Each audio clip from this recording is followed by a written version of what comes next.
anak itu kan. Loh, Tuhan punya Masalahnya kan mama dibunuh loh. dapat pahala.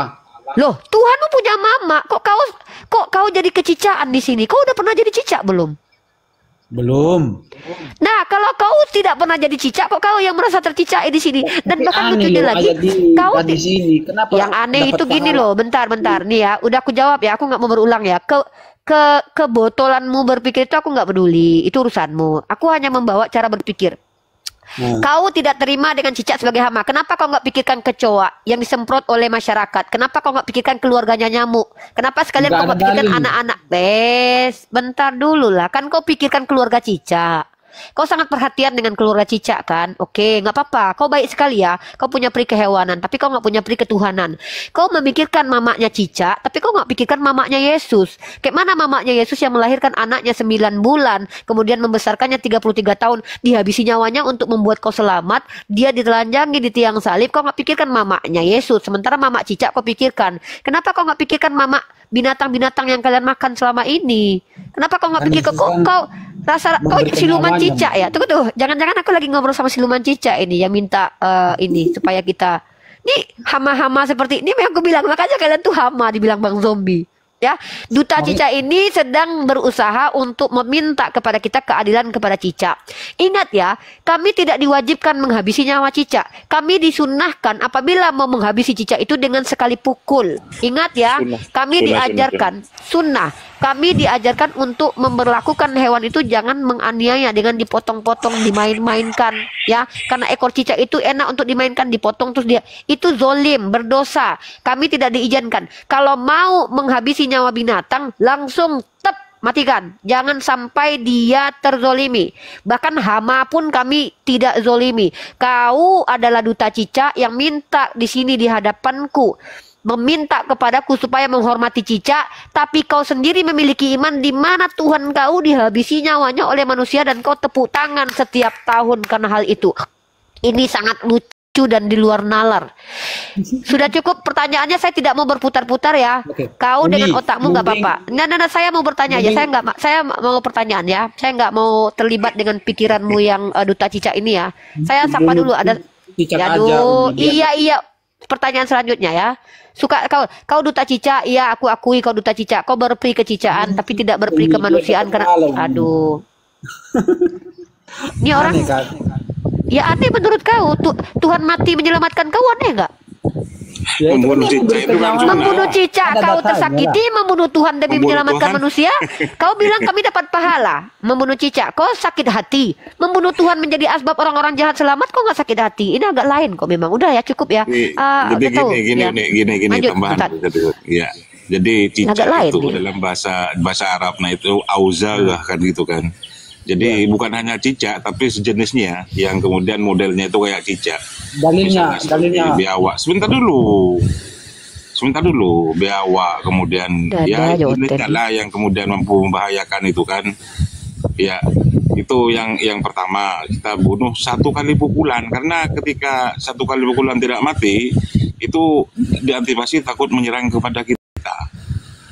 Begitu ya.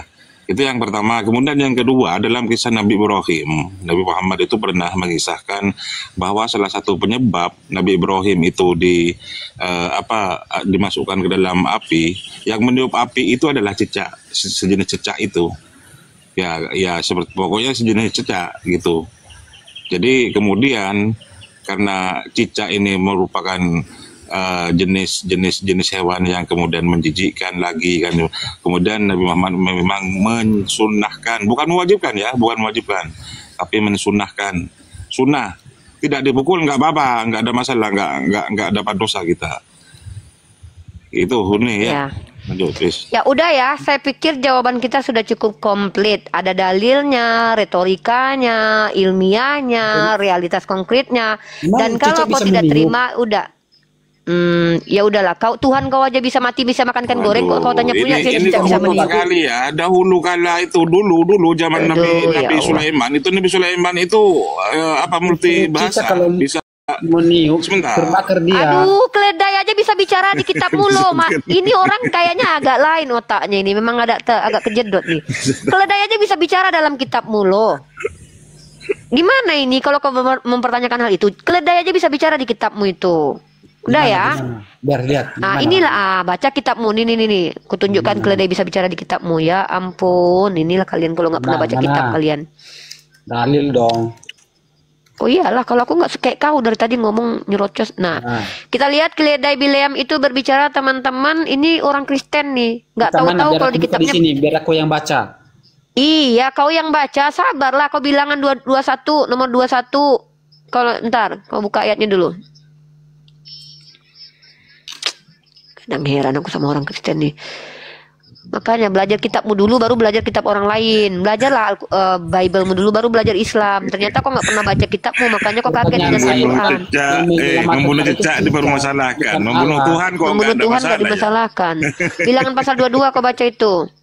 Bilangan 22. Ya kau baca dulu, jangan ikuti, jangan bawa kami membuang waktu. Kau baca itu, kau baca dulu baru kau temukan ya. Nanti aku sama yang sampai masih banyak yang lain ingin bertanya ini. Kau aja yang dari tadi ingin didengarkan loh. Udah tahu penyakit. Buka bilangan 22. Kau pun nggak ngerti, gitu aja pun nggak tahu. Membuka bilangan 22 pun kami harus ajarkan. Iya kau baca lah dulu bilangan pasal ke-22 itu. Kami masih banyak pasien loh. Mana ayat berapa? Astagfirullahalazim. Ya udah diam kau. Bilangan pasal 22 1 sampai 41 kau baca. Astagfirullahalazim, baca dulu bilangan 22 pasal 1 nomor 41. Kok jijik kali baca Bible-mu, saudaraku. Ayat berapa? Bilangan pasal 22 nomor 1. Ih, jijik kali aku sama orang Kristen ini loh. Bahkan buka kitabnya sendiri loh, kita yang harus ajarkan loh. Astagfirullahalazim. Hewan ternak. Bilangan 22 ayat 1. Kemudian berangkatlah orang Israel. Jangan baca di sini, mengganggu kau. Nanti kau baca sendiri. Kami lagi ngomong dengan yang lain. Ada si Solo, ada si Sabius, ada Asara. Kok kau membawa ke botol? Kau baca sendiri. Kau baca ya. Ngarang tadi menipu ayatnya. La ilaha illallah. Mana? Dalil ayatnya mana? Binatang ngomong mana? Udah aku tunjukkan kau ya. Kalau seandainya ada, kau berani nggak kau turun melompat kau dari ketinggian mati di bawah? Mau kau nggak? Aku nggak mau sia-sia loh. Yaudah. Kau minum racun ya. Kalau kutunjukkan kedai beliau bicara, kau minum racun ya. Kau buka kemu, kau minum racun ya. Emang biadab kelakuan orang Kristen ini, mengganggu kita mengajarkan loh. Masih banyak orang Kristen yang perlu kita diagnosa penyakitnya hari ini. Mengganggu aja kau. Bilang di keledai Bileam aja kau nggak tahu. Udah diam kau. Keledai Bileam bicara aja kau nggak tahu sebagai orang Kristen loh. Memalukan kau. Aku yang Islam aja tahu. Ini kutunjukkan. Ini orang duta cicak ini. Siluman cicak, diam dulu ya. Ini kutunjukkan. Teman-teman perhatikan ya. Ini Kristen-Kristen, kalau seandainya nggak tahu kitab kalian, jangan mempermalukan diri sendiri dengan naik ke kemal kami lah. Kenapa? Saya nggak mau mempermalukan kalian sebenarnya ya. Mari kita lihat teman-teman. Kita lihatkan bagaimana kemudian keledai Bileam itu pernah bicara ya. Ini mengganggu aku. Aku pengen buka Al-Quran, malah ini yang aku buka. Bilangan 21 nomor 21 lagi nih. Mengganggu banget kalian ini loh. Serius mengganggu kali. Malah bahas kitab kalian keledai bicara yang aku bahas di sini. Tahap apalah gunanya ini. Mari kita lihat teman-teman sebentar ya. Terpaksa aku buka materiku semuanya kan. Ganggu aja materi entah kemana-mana. Nggak ada ayatnya itu nih. Yakin aku nggak ada. Diam kau dulu. Bisa nggak kau bersabar? Aku tuh lagi buka materi tentang peperangan. Aku naik satu akun lagi ya. Untung aku nggak pakai cara pakai ini. Oke. Peradaban serius. Mengganggu proses belajar mengajar kita mereka nih. Ada membuat spray paman anak menggunakan.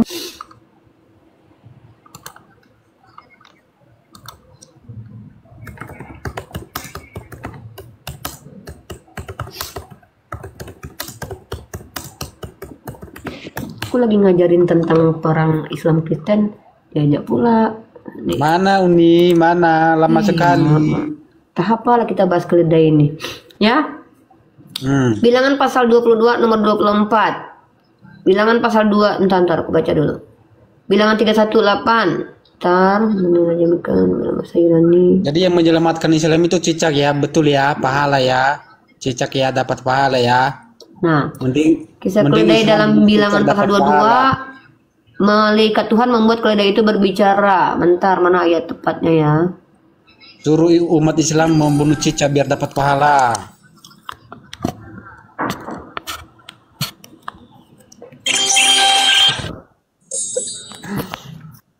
Umat Ini orang muslim di sini pasti bisa nggak cicak kau dapat diam dulu? Aku lagi ngomong, kau kan minta data sama aku. Nggak ada otak, nggak ada adab, nggak ada otak, nggak ada akal, nggak ada ilmu, banyak congor, duta cicak, Tuhan mati dibunuh Ya udah, diterima, kau cicak diam dibunuh nggak aja. mau. Kau Diam cari dulu, dulu. gantian. Dengan diam dia. Kau ini siapa ini yang naik ke atas ini yang ngatur-ngatur komal Islam ini? Kalian kok nggak ada kalian diajarin mama kalian nggak sih masuk ke rumah orang itu minimal salam dulu gitu, diizinkan bicara baru bicara. Kok suka-suka nenek moyang kalian masuk ke komal kami ini? Heran aku kok nggak ada adab kalian. Ya. membunuh cicak 100 kali lipat pahalanya loh. Iya, membunuh Tuhan justru menjadi asbab selamat. Lebih mulia cicak aja deh. Dapat pahala udah. Loh. Daripada habis. Loh, kok kau nyuruh-nyuruh kami? Ini orang saya lagi. Iya, diam dulu kau. Ini nggak ada otak ya. Aku tunjukkan keledai William bicara nih ya. Otak kok nggak ada. Naik ke komal pakai otak napa sih? Ya. Perhatikan teman-teman, dalam kisah keledai yang berbicara dalam Bilangan pasal 22, kita membaca malaikat Tuhan membuat keledai itu berbicara. Bileam yang salah itu ditegur melalui keledainya. Keledai itu tidak maju, tidak bisa lari karena ia melihat malaikat yang membawa pedang. Karena keledainya berhenti, Bileam marah memukul keledai itu supaya berjalan. Tiba-tiba Tuhan membuka mulut keledai, berbicara dalam bahasa manusia. Kenapa Tuhan memukuli saya? Kejadian itu menegur Bileam yang tidak taat kepada perintah Tuhan. Ya, ini ya kita lihat teman-teman ya. Jadi kalau kita lihat di sini memang diakui kalau keledai itu benar berbicara. Aku lagi malas aku menghadapi kebotolan kalian. Aku lagi ngebahas tentang perang dalam Islam dan Kristen, bagaimana konsepnya.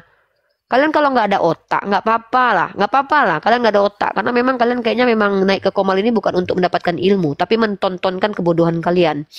Ya, buka Bilangan pasal 22. Aku giliran kalian yang punya kitab, aku yang kalian suruh membaca nih. Maka benar orang Israel kepada Tuhan katanya, jika engkau serahkan bangsa ini sama sekali nih. Ntar. Gila, gara-gara buka keledai ini bikin terbuang waktuku sia-sia loh. Berapa menit ini aku buka keledai ini. Babi yang dihabisi Tuhannya udah nggak dibantah dia. Tuhannya mati di tiang salib dia nggak bantah. Keledai pula yang mau dibahas lagi. Emang ada gila-gila nyoten ini. Malas aku buka-buka data yang nggak ada kaitannya dengan ilmu pengetahuan ini. Nabi Liam di sini pula. Bilangan 22 ya, sorry. Aku lagi nggak buka Bible kalian, harus pula buka kayak ginian. Siapa bilang Uniripa nggak ada suara? Uniripa nggak ada suara katanya. Ada kok. Hah? Ada. Ada. Ada kan? Ada suara Uni. Ada kan? Di bawah. Ada. Ya Bilangan 22:30 ya. Thank you ya yang mempercepat proses ya. Aku malas buka-buka data yang nggak penting ini ya. Sorry ya. Bentar dulu. Aku naik dulu ini ya. Nih ya. Terus naikkan si otak cicak tadi, Bang Ustadz Arif. Ya. Tuh naikkan si otak cicak tadi. Tetapi keledai itu berkata kepada beliau, naikkan si otak cicak tadi biar dia baca ayat ini. Mana dia? Nggak ada orangnya. Udah kabur dia. Udah malu dia itu. Ya. Yang mana orangnya? Iya. Yang kabur mana dia. namanya? Namanya siapa? Nggak tahu. Si Mane. Ini ya. Tetapi keledai itu berkata kepada beliau, bukankah aku ini keledaimu? Udah ya. Aku muak loh baca-baca kitab yang nggak penting ini ya. Aku mau kita tuh lebih membahas bagaimana Islam ya. Ya, yang satu saya ganti tambah akun satu lagi ini ke band kalau nggak hati-hati nanti. Ya. Jadi perlu ini ya, saya ingatkan kembali. Kalau yang Anda naik nama akunnya user baik Islam maupun Kristen, jangan dinaikkan moderator. Kalau nama akunnya user tanpa akun asli, akun bodong, jangan dinaikkan. Itu berlaku untuk Kristen ataupun Muslim ya.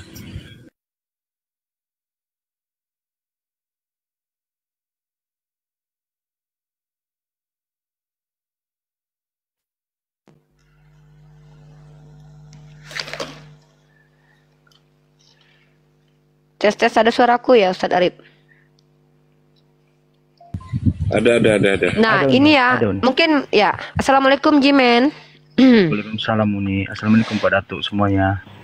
Nah, jadi kalau kita lihat tadi cara berpikirnya si Mane tadi adalah dia sebenarnya ingin berpolemik seolah-olah membunuh cicak yang mendapatkan pahala itu menurut dia adalah sesuatu yang tidak adil. Sementara mereka tidak ada aturan sama sekali dalam memberlakukan hewan. Yesus memasukkan setan ke dalam B2, dia nggak masalah. Tuhannya mati dihabisi untuk menyelamatkan manusia yang berdosa, dia nggak masalah. Tapi pri kecicaannya hadir, teman-teman. Karena saya nggak tahu, jangan-jangan dia titisan siluman cicak ya. Mungkin dia sedih melihat mamanya cicak, bapaknya cicak, tapi dia nggak sedih lihat mamanya Tuhan yang dihabisi nyawanya di tiang salib. Ini kenapa saya katakan kebanyakan teman-teman Kristen itu pemikirnya sama seperti hewan, ya, lebih cenderung sangat merintih jiwanya untuk hewan, tapi kepada manusia dia nggak punya empati. Makanya saya pikir jangan-jangan mereka ini siluman rata-rata yang naik ke sini ya, siluman cicak. Dan lucunya ketika dia bilang mana mungkin cicak bisa meniup. Kenapa heran dengan cicak yang bisa meniup? Keledai aja dalam bilangan 2230 bisa bicara. Nanti dia akan berkelit tuh. Ya itu kan ya namanya juga keledai yang bisa bicara lah. Nanti dia akan jadi keledai itu di situ. Dia akan membawa pemikiran keledai. Kenapa Al-Qur'an mengatakan mereka itu sama seperti hewan ternak cara berpikirnya? Karena mereka itu peri kehewanan. Tapi tidak ada peri kemanusiaan. Oke. Itu ya. Silakan umat Kristen di sini bertanya tentang Islam karena saya lagi tidak tertarik bahas kitab kalian. Tapi saya akan terpaksa bahas kitab kalian kalau kalian menunjukkan ketidakpahaman kalian tentang kitab kalian, ya, membongkar aib kitab kalian. Saya suka, nggak usah lah dipancing saya bongkar aib kitab kalian ya. Oke, saya sapa Solo nih. Solo nih seorang satu Kristen ya yang pernah diskusi sama saya juga, pernah bertanya ke saya. Silakan Solo, ada yang mau ditanyakan sebelum yang lain, sebelum ke Jimen, sebelum yang lain. Satu pertanyaan dulu Solo biar nggak lama. Satu pertanyaan aja, kalian berputar di situ kadang-kadang. Lanjut.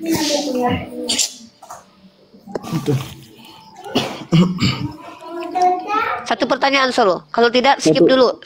Kalau tidak ada pertanyaan. Uni. Ya, satu pertanyaan. Dalam Quran Uni Quran ayat berapa? Sebutkan ayatnya. Jangan dalam Quran terus disimpulkan sendiri. Tunjukkan ayatnya. Saya mau membacakannya karena kalian sering salah paham tentang terjemahan ya. Bacakan ayatnya. Jangan dalam Quran Uni, dalam Quran Uni nggak tahu kalian tukar lagi diksinya. Maksudku beri salah satu bukti dalam Al-Quran bahwasannya Muhammad sebagai nabi dan mukjizat yang dibawa. Ada. Nabi Muhammad adalah khataman nabi dan mukjizat itu ada dalam hadis, bukan di dalam Al-Quran ya. Aku dalam Quran aku bilang ini. Kenapa harus dalam Al-Quran? Kenapa ulama-ulama ya, itu? kalau aku bisa tunjukkan. Loh, kami yang Islam kok kau pula yang menolak hadis? Lucunya kau. Hadis itu bukan ulama, hadis itu apa yang disandarkan kepada Nabi. Ini lucu kalian Kristen ini loh. Kitab kalian dikarang manusia yang nggak jelas kalian terima. Giliran hadis yang diriwayatkan bersandar isnadnya jelas kepada Nabi. Kalau pula diam dulu kalian Kristen kan. Ini nih cicak, duta siluman cicak. Diam dulu. Gitu. Aku fokus ke Al-Quran, tapi aku juga fokus ke hadis karena dua-duanya sumber kami. Bisa nggak ada orang Kristen yang sedikit lebih naik? Dalam Al-Quran bilang nggak ada berarti udah diam. Enggak, aku kan nanya nih, tapi suruh bertanya, suruh mananya? Iya, aku menjawab, bukan berarti aku jadi babu kau di sini. Kau bertanya bukan pemerintah. Tugas kau bertanya bukan pemerintah. Dalam Quran ku bilang ini dalam Quran. Kalau enggak dalam Quran ini bilang dalam Quran. Solo dengar Solo. Sumber hukum Islam itu ada dua, Al-Quran dan hadis. Itu punya kami sama dengan orang Yahudi. Yahudi punya Torah, punya Midrash. Kau bilang sama orang Yahudi, ya jangan pakai Midrash. Enggak lah. Berani kau bilang sama orang ini. Aduh, ya Allah, udahlah turunlah. Kalau aku mau yang mau diskusi aja ya. Kan satu pertanyaan itu akan muter-muter kita. Pertama, kau mempertanyakan mukjizat Nabi Muhammad dalam Al-Quran, sementara Tuhan kau sendiri mengaku tidak pernah bermukjizat dalam Bible-mu. Kutunjukkan datanya ya. Ini aku bilang, jangan pancing aku membongkar aib agama kalian. Busuk depanku nanti, aku bilang ya. Yesus mengklaim tidak bermukjizat. Enggak tahu entah siapa-siapa yang menuliskan dia bermukjizat. Karena penulis kitab kalian enggak jelas. Ini kutunjukkan ya. Ya.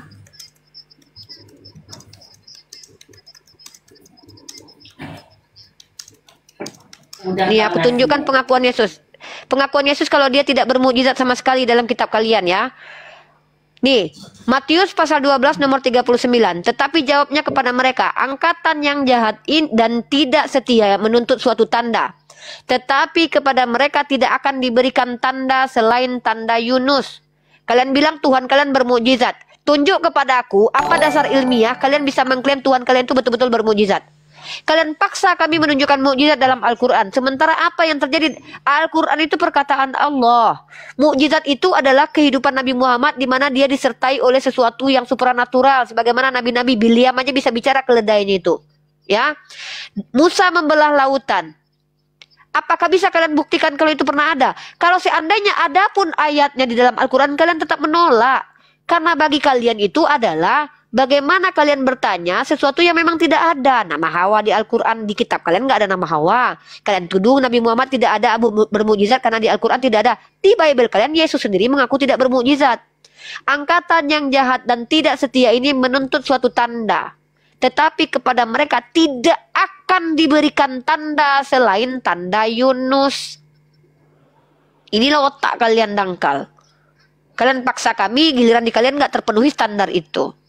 Kusuruh kalian bertanya tentang Islam, kalian izin, kalian paksa lagi aku membongkar aib agama kalian. Dan aku bilang sakit hati kalian nanti dengarkan aku belajar kitab kalian. Ya, ada-ada aja. Silakan bertanya aja. Silakan Jimen, ada yang mau disampaikan dulu sebelum ini tidur nanti di situ. Izin Bun Uni, Pak Arif, Ya, lanjut. semuanya. Kalau dalil di Al-Quran tadi, di hadis lebih dijelaskan. Dalilnya di Al-Quran kita bisa melihat juga di surat Al-Anzab ayat 33 ayat 40. Muhammad itu sekali-sekali bukan bapak dari seorang laki-laki di antara kamu, tetapi dia adalah Rasulullah dan penutup nabi-nabi, dan adalah Allah Maha mengetahui segala sesuatu. Di surat Al-Asyaf 61 juga dijelaskan, dan ingatlah ketika Isa bin Maryam berkata, hai Bani Israel, sesungguhnya aku adalah utusan Allah kepadamu, membenarkan kitab sebelumnya yaitu Taurat, dan memberi kabar dengan datangnya seorang Rasul yang akan datang sesudahku yang namanya Ahmad atau Muhammad. Jadi itu ada dalilnya juga di Al-Quran dan hadis. Pertanyaannya kepada Anda, di mana Yesus dijelaskan di dalam Bible, para oten, bahwa dia adalah Tuhan, baik itu pengakuan Yesus atau pengakuan Bapa. Gak ada. Nah, itu aja. Kan kita tanya balik. Enggak, saya memang sengaja. Saya sudah saya kalau mau bongkar aib kitab mereka, saya punya banyak amunisi. Cuman saya pengen kita ini lebih dakwah rahmatan lil alamin ya. Dalam membawa dalam mengamalkan ud'u ila sabili rabbika bil hikmah. Jadi saya pengen mereka bertanya tentang Islam. Saya sedang belajar untuk menguji kesabaran saya sendiri juga pada saat ini gitu kan. Tapi kebanyakan dari mereka tuh memang sengaja pengen membongkar borok agamanya depan saya. Padahal mereka tahu kalau ini saya gitu loh. Tanya Islam aja. Tanya aja Islam, karena saya nanti bongkar itu kitab mau berantakan begitu mau dibahas di sini ya. Jangan malu nanti kalian ya. Coba orang Kristen tanya tentang Islam. Itu saja yang saya mau. Tanya tentang Islam, nanti kalau mau komparasi ada Jimen, ada Bang Datu di sini ya. Saya pengen fokus menerangkan tentang bagaimana Islam. Ya, banyak kesalahpahaman kalian tentang cicak tadi juga diajarkan bahwa di situ konteksnya bagaimana kami diajarkan bahkan kepada hewan yang adalah hama dan perusak pun ada adabnya. Ini loh Islam, apalagi kepada hewan ternak bagaimana adab menyembelihnya. Kami diperintahkan untuk menajamkan menajamkan pisau. Bahkan ketika kurban itu banyak adab yang dilakukan ketika menghabisi hewan ternak. Saya tidak bisa katakan diksi-diksi membunuh ya, menyembelih hewan ternak contoh.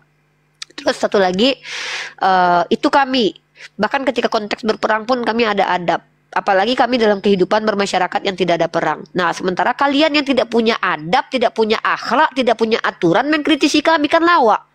Ini ibarat kata kalian yang telanjang bulat nggak pakai pakaian nuduh-nuduh kami nggak pakai jilbab, nggak pakai jilbab, rambutnya kelihatan. Sementara kalian nggak pakai celana dalam, mempermalukan agama kalian. Nah, itu si Solo tadi. Mana mukjizatnya? Loh, justru aku yang nanya.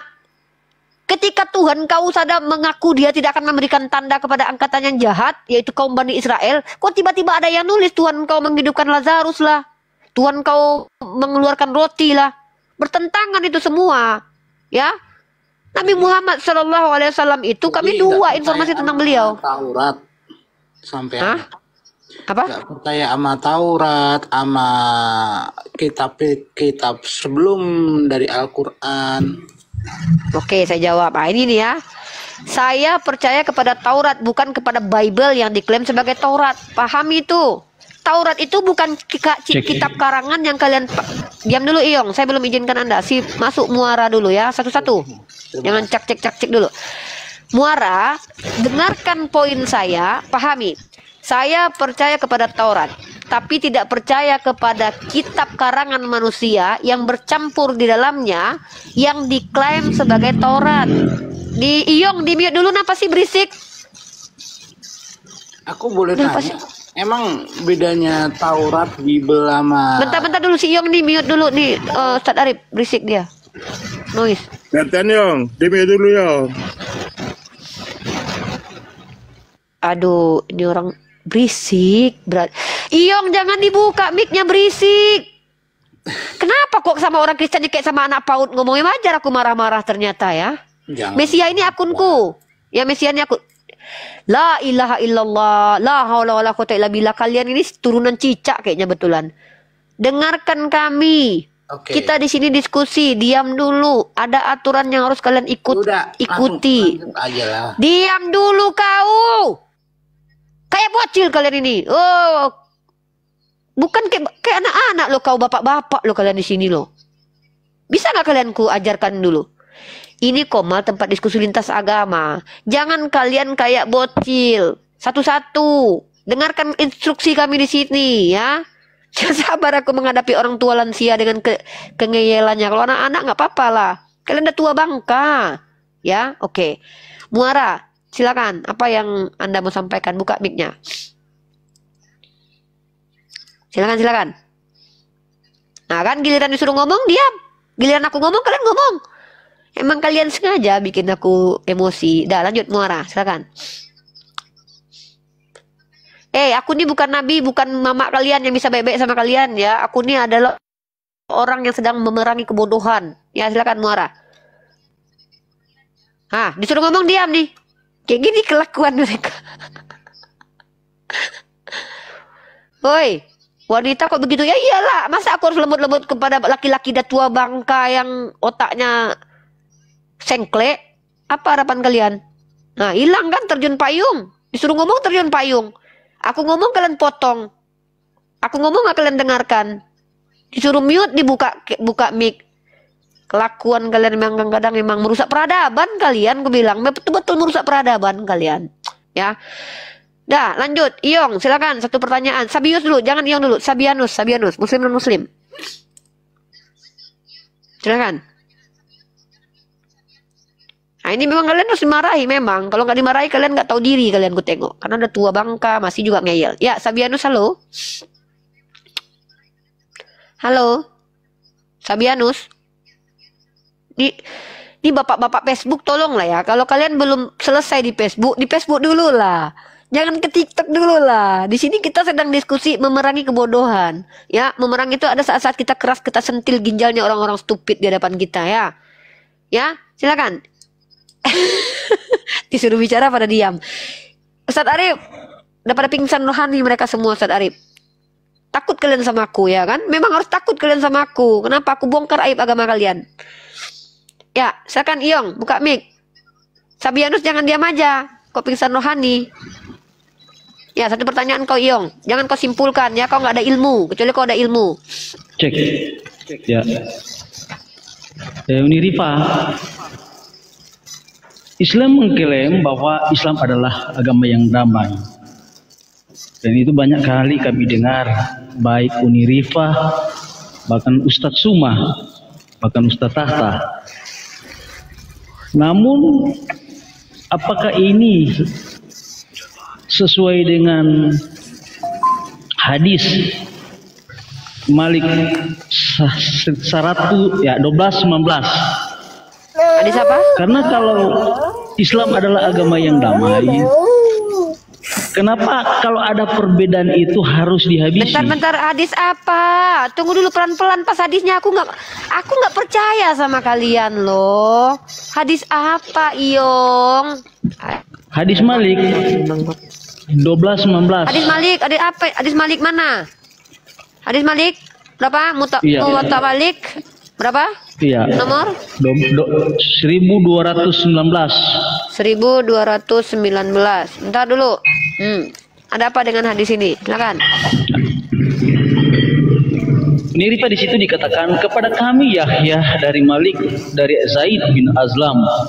Oh Rasulullah bersabda barang siapa mengganti agamanya atau murtad maka penggalah lehernya. Terus? Jadi pertanyaan saya, bagaimana umat muslim mengklaim bahwa umat muslim adalah agama yang damai, namun Rasulullah mengatakan hal seperti ini? Ketika ada orang yang murtad, maka orang yang murtad itu harus dipenggal kepalanya.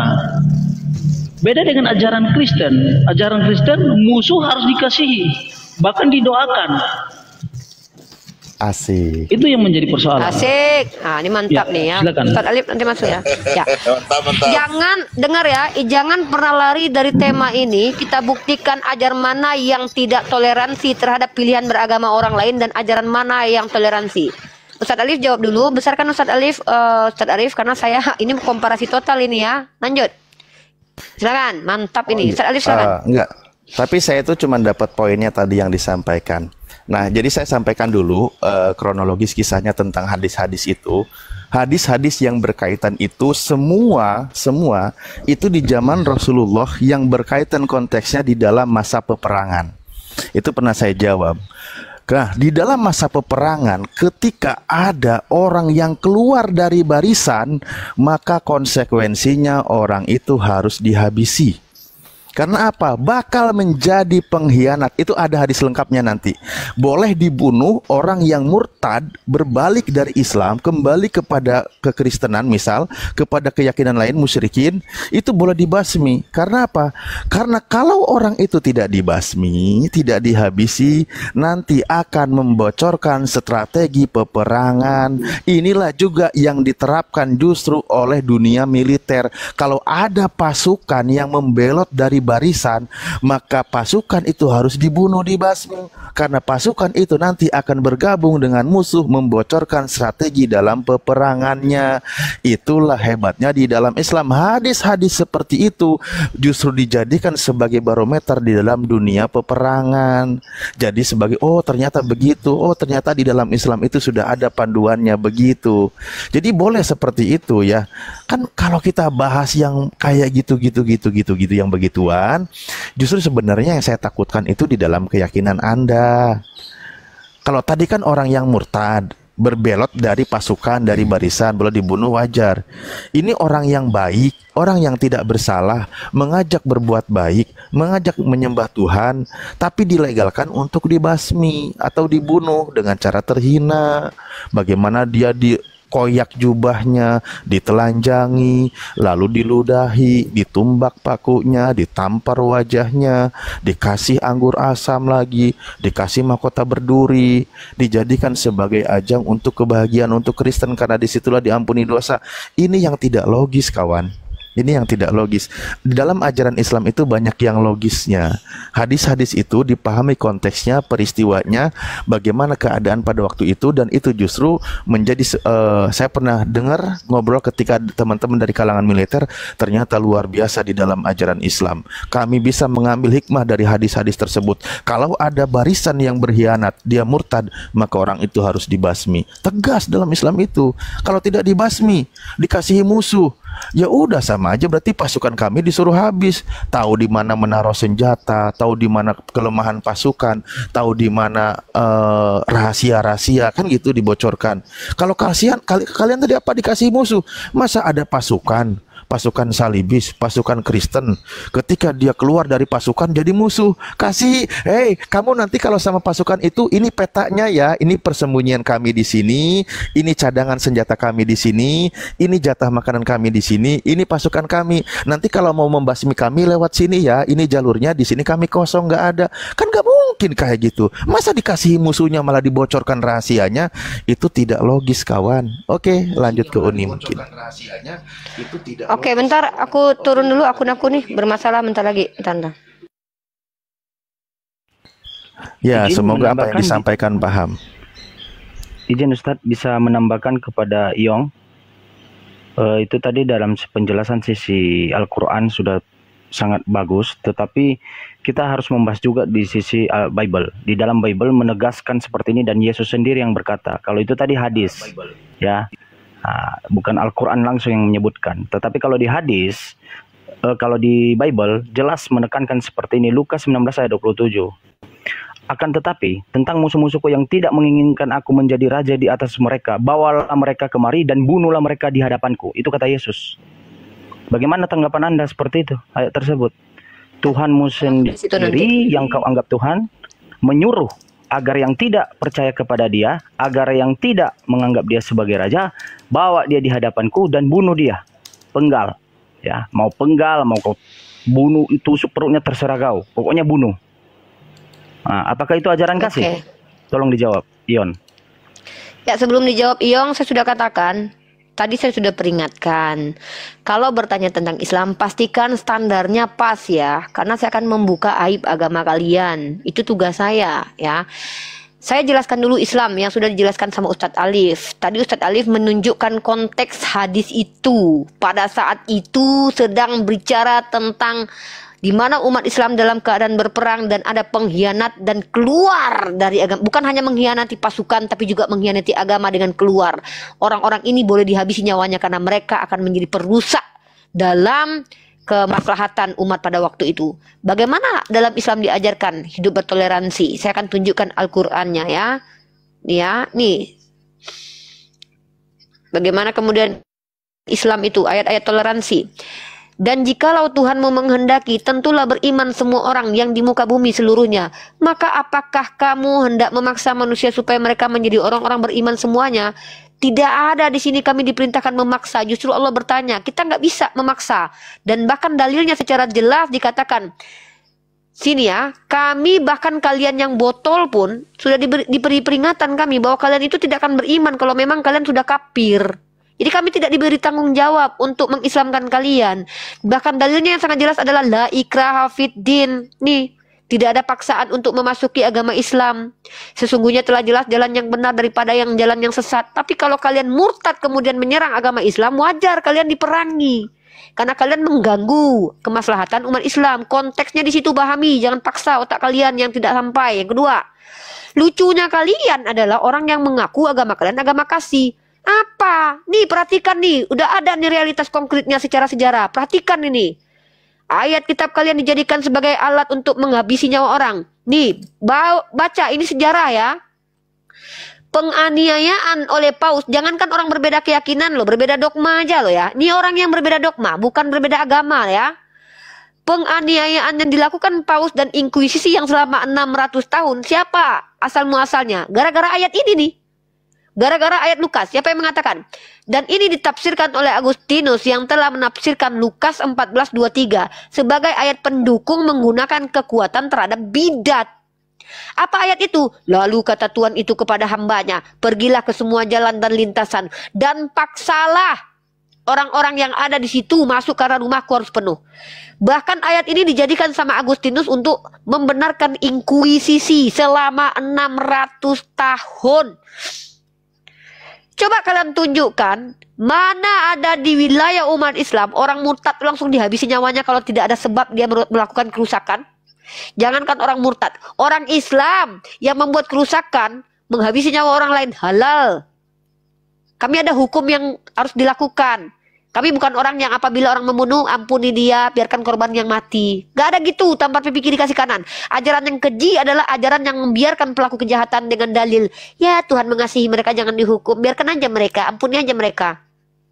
Makanya kemarin Paus Vatikan itu ketika mentusbol ratusan orang, mereka cuma minta maaf. Ya, paus-paus di Vatikan itu ketika mentusbol anak kecil, mereka cuma minta maaf doang. Kenapa? Ya karena mereka diajarkan untuk memaafkan penjahat. Di kami nggak ada begitu. Kalau sudah jelas kerusakan dilakukan oleh seseorang itu, dia harus kena hukum. Hukumnya jelas. Dan itu yang melakukan adalah alim ulama kami, bukan aku pribadi, bukan saya pribadi. Itu kami Islam. Makanya Islam itu tidak diizinkan oleh kaum liberal, kaum sekular, kaum tusbol depan belakang. Kenapa? Mereka khawatir kalau Islam yang memimpin, maka hukum akan diberlakukan kepada penjahat. Tidak senang para penjahat. Tapi kalau Kristen yang memimpin, kasih musuhmu penjahat tepuk tangan. Yeay. Penjahat akan diberikan tempat karena mereka setelah berbuat jahat tinggal dibaptis. Aman damai. Sentosa, koruptor aman damai. Ketika mereka telah jadi koruptor, mereka dikasihi karena mereka adalah musuh masyarakat dan sampah masyarakat. Ini ajaran tidak masuk akal. Ya, inilah ajaran kalian kalau dibandingkan dengan ajaran kami. Kenapa Islam dicoba untuk dihentikan menguasai dunia? Kenapa? Karena kalau Islam menguasai dunia, para penjahat ketar-ketir karena akan dapat hukuman. Mayoritas pemimpin di Indonesia itu Islam, Uniripa, dan Ya, Indonesia ini masuk negara korup yang besar. Tidak ada Masakan kaitannya yang dengan bentar. Tidak ada Kalau kamu kaitannya. bicara, itu saya akan tunjukkan. Kita membahas tentang bagaimana hukum penjahat. Indonesia tidak menjalankan hukum maling potong tangan, makanya koruptor bersera. Ini nih. Ya artinya Kau ketika Anda perhatikan. menyatakan tidak menjalankan hukum maling potong tangan, Iya, makanya maka harusnya hukum jalankan itu hukum. tidak diakui dunia berarti. Bukan tidak Berarti diakui hukum dunia. yang diterapkan oleh Islam tidak Ini lari dipakai. kemana-mana nih, kok nggak diakui dunia. Dunia mana dulu? Kau hidup di dunia mana? Kau hidup di negara Indonesia yang Anda memiliki paham mengatakan demokrasi, bahwa itu bukan ini paham Belanda. Diam dulu lah kau, lari-lari kau ya. Indonesia menganut paham yang masih ada hukum-hukum dari Belanda. Tahu kau? Di mana Belanda itu beragama Kristen. Tidak boleh potong tangan para koruptor. Kenapa? Kasihi musuh. Kenapa para koruptor bebas? Ya kenapa? Ya gara-gara ajaran kalian. Kasihi musuh. Islam ajarkan, Nabiku berkata, andai Fatimah yang mencuri, aku yang potong tangannya. Gini loh. Justru di Vatikan kau tengok negara orang Kristen, fakta-faktanya kriminalisasinya paling banyak di situ. Ini gara-gara mengasihi musuh nih. Tukang tusbol anak, paus-pausnya walaupun dapat tusbol anak tinggal maafkan. Inilah yang tidak diberlakukan dalam Islam. Jadi kalau kau cerita Islam mayoritasnya, Indonesia mayoritas Islam dan mereka banyak koruptor, ya wajar. Karena umat Islam tidak patuh. Giliran ada, ayo kita kilapah, ribut kalian. Nanti kita dipenggal, giliran koruptor, banyak koruptor ya. Kenapa gak dihukum dipenggal itu koruptor ya? Gara-gara ajaran kasih kalian lah. Itu. Kita fokus ke tema kita, membandingkan bagaimana ajaran damai. Bukti Islam ajaran damai adalah peradaban Islam yang mengeluarkan peradaban Eropa yang gelap itu di bawah otoritas gereja. Bawa data Mari bukti kita sama aku cari kebenaran. negara-negara Islam. Satu lagi Apakah nih, semua satu negara lagi Islam nih. itu Silakan, Satu tidak lagi ada Uni. perang saudara. Kau belum disuruh Iya. bicara. Nanti ku bahas perang saudara nanti. Sejarah Islam Pakai data Satu kita. lagi. itu Ini di orang awal memang jelas. gak ada. Turunlah kau. Aku nggak butuh orang-orang kayak. Bawa data Ini, kalau ngomong sama aku. Lanjut Ustaz. Nggak bawa Satu data. lagi gini, ketika dia mengatakan Indonesia mayoritas Islam, betul kita setuju. Banyak juga pejabat muslim, betul saya setuju. Tapi kalau kita lihat deretan para koruptor kakap di negara Indonesia Orang itu siapa? Kristen. Agamanya apa? Ayo coba pikir. Anda mau bahas ke agama, membawa kasus di negara. Justru mereka merampok di situ yang mayoritas umat Islam. Ayo, pikir dong. Coba pelaku-pelakunya itu coba. Dari Udah lari kasus-kasus yang kemana-mana sangat dia. besar kelas kakapnya itu. Janganlah kau penggiringan opini kayak gitu ya. Monggo lanjut. Ya, lanjut. Iyong, pertanyaanmu tadi tentang agama damai. Justru dengan menghukum penjahat itu mendamaikan. Fakta, para sekolah mengatakan, kedamaian itu didapatkan dengan peperangan. Kalau tanpa peperangan yang dilakukan para pahlawan nasional, emang kau bisa tenang tuh dengan bambu runcingnya para pahlawan nasional itu? Udah jadi budak POC kau. Ya, nggak bisa kau merdeka. Dimakan kau sama POC. Itu loh. Ya, silakan. Penjelasan dari Uniripa, bahkan Ustadz Alif menjawab pertanyaan saya tadi dalam Malik 12:19 itu sungguh enak kami dengar. Lebih enak dari hadis yang saya tanyakan tadi. Tetapi masalahnya Yang tanggapi dulu ayat-ayatmu itu yang gak dibawa Jimen, yang kubawa itu. Kok kalian ini Kristen yang punya harga diri nggak sih membela agama kalian? Kalian mengkritisi agama kami, sudah kami jelaskan. Kau bahas dulu Tuhanmu itu yang menyuruh untuk menghabisi nyawa orang yang tidak sepaham dengan agamanya itu. Coba jelaskan itu. Oke. Pertanyaan dari saudara kita dari Muslim yang tadi Pak Jimen ya. Itu bagian dari perumpamaan Yesus mengenai Mina, di mana masing-masing orang dipercayakan oleh Tuan Raja ini untuk mengolah. Ada yang 1 talenta, ada yang 2 talenta. Tapi apa yang mereka buat? Kepercayaan yang sudah diberikan oleh sang Tuan ini itu tidak dimanfaatkan. Itu menggambarkan kepada para ahli-ahli Taurat, orang Farisi yang tahu firman namun tidak melakukan. Tidak ada bukti bahwa benar-benar mereka hidup di dalam Taurat itu. Itu merupakan satu perumpamaan atau bahasa figuratif yang ditampilkan oleh Yesus. Nah, demikian dengan Allah. Allah mempercayakan kita masing-masing memiliki talenta sebagai imam, sebagai guru, sebagai ustadz, sebagai pendeta, dan semua itu ya, talenta yang Tuhan berikan itu suatu saat akan dituntut oleh Allah. Apakah talenta-talenta itu dimanfaatkan dengan sebaik-baiknya? Nah, narasi yang disampaikan oleh Yesus pada kenyataan orang-orang yang dipercayakan talenta itu tidak memanfaatkan, sehingga ya apa yang ditanyakan oleh Jimen tadi, ya narasi seperti itulah yang Yesus sampaikan. Itu bukan seperti itu dia punya makna, tetapi ada bahasa figuratif atau satu perumpamaan yang diberikan Yesus kepada ahli-ahli Taurat, orang Farisi, bahkan para imam pada waktu itu. Ya, silakan. Oke. Terima kasih Bang telah mengatakan bahwa itu perumpamaan. Oke, kalau ada namanya perumpamaan, ada arti di balik perumpamaan itu. Apa artinya?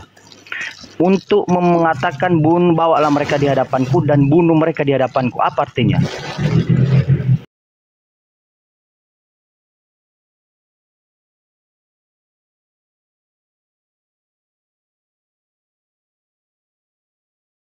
Dari penghukuman orang-orang yang dipercayakan oleh Tuhan mengenai talenta ini, mereka tidak mempergunakan dengan sebaik-baiknya. Sehingga satu konsekuensi ketika mereka tidak memanfaatkan talenta yang diberikan oleh Tuan Raja ini, konsekuensinya mereka akan mendapat hukuman. Di mana tertulis seperti yang Anda jawab? Tolong berikan kepada saya. Itu kan saya katakan, ini kan kalimat mulai dari ayat pertama sampai ayat 27, Pak Jimen. Ini merupakan satu perumpamaan yang diucapkan Yesus kepada orang-orang pada waktu itu, dan ini dituju kepada saya paham. Gini satu-satu Pak Yong. Anda tadi ngobrol, saya kasih waktu. Ya, gini ya. Anda mengatakan itu adalah suatu perumpamaan. Ya. Nah, iya kan? Dari perumpamaan itu ada penjelasannya. Penjelasannya di mana kita dapat di dalam Bible? Penjelasannya ketika kita membaca mulai dari ayat 11 sampai 27. Coba kita lihat judul perikopnya, yaitu perumpamaan tentang uang mina. Uang mina ini dipercayakan oleh tuannya kepada para yang dipercayakan orang-orang pada waktu itu sebagai, kalau dalam ayat lain itu sebagai talenta lah. Karena ada dia punya persamaan perumpamaan ini. Dan masing-masing orang itu ketika dipercayakan suatu saat akan dituntut. Iya, seumpama begini. Enggak lagi Pak Yong. Saya berikan dulu analisa perkataan saya. Anda menjelaskan, ya, kita berangkat menjelaskan sesuatu, ada yang tertulis, betul atau tidak? Iya. Betul atau tidak? Iya. Oke. Tapi Dari yang ada juga Anda yang jelaskan tersirat. tadi, yang menyebutkan, iya, diam dulu. Yang menyebutkan bahwa itu adalah talenta yang diberikan dan itu adalah suatu perumpamaan dan maknanya adalah harus dihukum dalam maksud bukan dibunuh. Nah, di mana tertulis seperti itu, Pak? Karena diksi secara tegas dan eksplisit menegaskan, bawalah dia di hadapanku dan bunuhlah dia. Oke, kalau Anda mengatakan itu suatu perumpamaan, arti dari perumpamaan itu bisa kita dapatkan di dalam Bible penjelasannya, di mana tertulis? Ini jelas. Iya, jelasnya di mana tertulis? Tinggal jawab loh. Kalau saya tadi kan saya bilang tertulis di sini. Yang saya bilang cuma di mana tertulis, bukan penjelasan Anda. Narasi dalam Lukas 19 ayat 11 sampai 27 ini satu perumpamaan. Itu Lukas, Pak. Ya Pak, dengar ya. Lukas itu penjelasannya di mana tertulis bahwa seperti yang Anda sampaikan itu di mana? Saya tidak akan melompat ayat. Saya tidak akan mengambil ayat referensi lain karena ini sudah jelas. Ini saya tidak meminta Anda untuk mengambil referensi lain, ayat dari ayat lain. Yang saya minta Anda menjelaskan bahwa itu adalah suatu perumpamaan. Kalau katanya diksinya mengatakan seperti ini, bawalah dia di hadapanku dan bunuh dia, berarti bukan membunuh, hanya menghukum. Nah, di mana kita bisa dapatkan jawaban seperti itu di dalam Bible? Karena kalau Anda mengatakan ini kan jawaban saya, pasti berbeda dengan Bapak Pendeta yang lain, jawaban Anda. Otomatis acuannya apa? Bible. Yang saya tanyakan di mana tertulis di dalam Bible seperti yang Bapak sampaikan, di mana? Jangan hanya ngarang, karena Anda yang mengeluarkan firman Tuhan.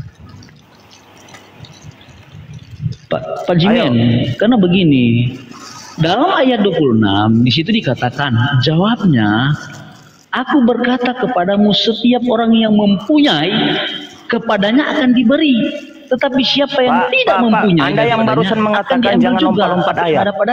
Kita fokus ke Lukas 19 ayat 27. Kita fokus ke situ. Jangan lompat-lompat. Anda yang barusan mengatakan ini 1,9 orang menyaksikan, Anda yang menyatakan bahwa kita jangan lompat-lompat ayat. Oke, kita membahas Lukas 19 ayat 27. Sekarang yang saya tanyakan, di mana dijelaskan bahwa bawalah mereka di hadapanku, itu sebuah kiasan, dan bunuhlah mereka. Arti dalam kiasan membunuh itu apa? Coba jelaskan. Seperti apa sih kiasan dalam membunuh, perumpamaan dalam membunuh itu seperti apa? Coba jelaskan, tetapi berdasarkan Bible ya. Bagaimana Pak Jimen mau memahami? Coba judul saja perikop, udah lihat, udah kelihatan kesimpulannya. Di situ kan bicara perumpamaan tentang uang mina. Bunuhlah itu kiasannya artinya apa? Itu bicara penghukuman. Iya, hukumannya apa? Hukumannya dia harus mengalami kematian rohani. Dia harus menerima penghukuman neraka. Itu dalam mohon izin Pak ya. Kalau Anda mengatakan bahwa itu adalah kematian rohani, kematian itu adalah dia mengalami kematian. Mohon maaf, setiap orang yang percaya kepada Yesus maupun yang tidak percaya, mereka tetap mati. Berarti upah mereka adalah mati. Menandakan bahwa semua manusia itu berdosa, karena upah dari dosa adalah kematian, maut. Nah, pertanyaan saya tidak kolerasi dengan Lukas 19 ayat 27.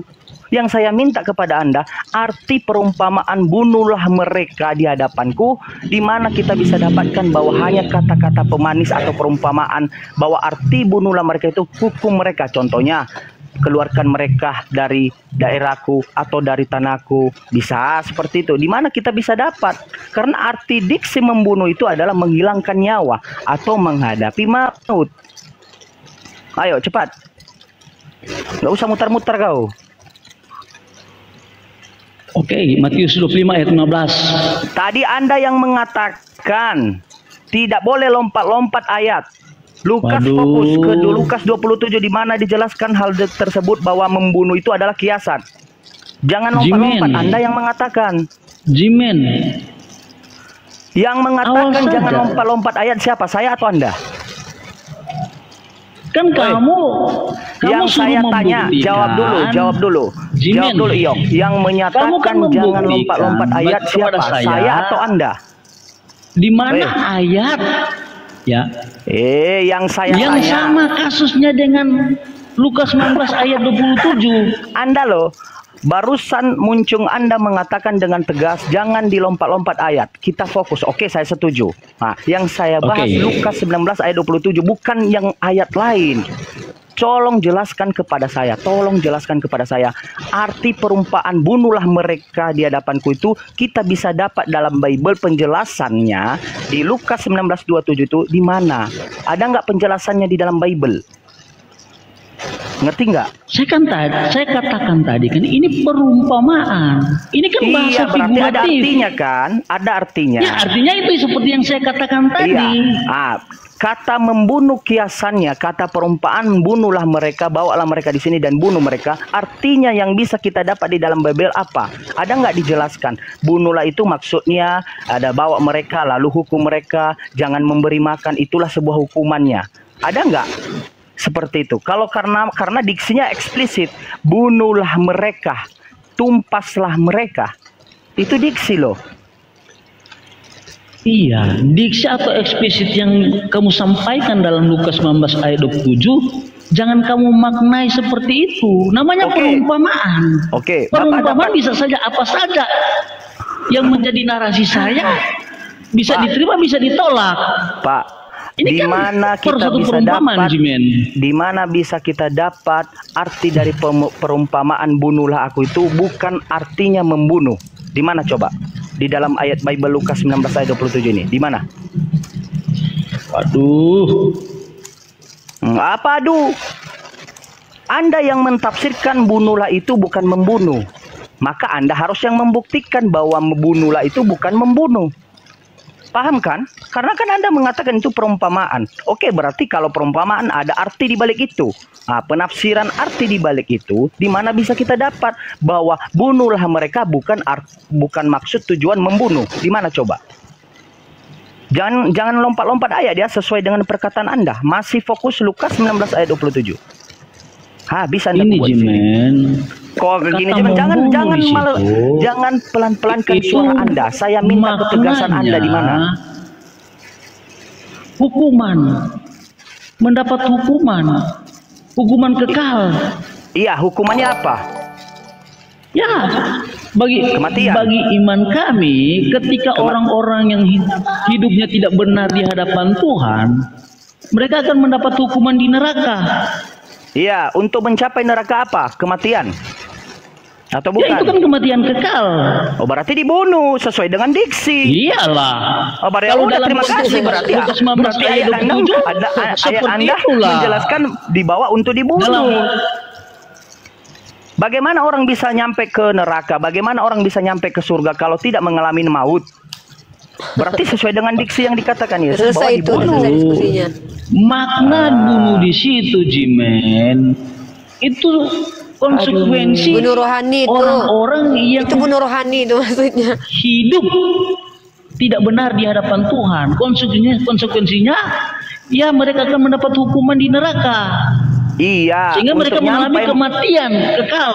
Iya, saudaraku, untuk sampai dia di neraka, kematian hukuman di neraka, dia harus melalui maut, kematian atau tidak?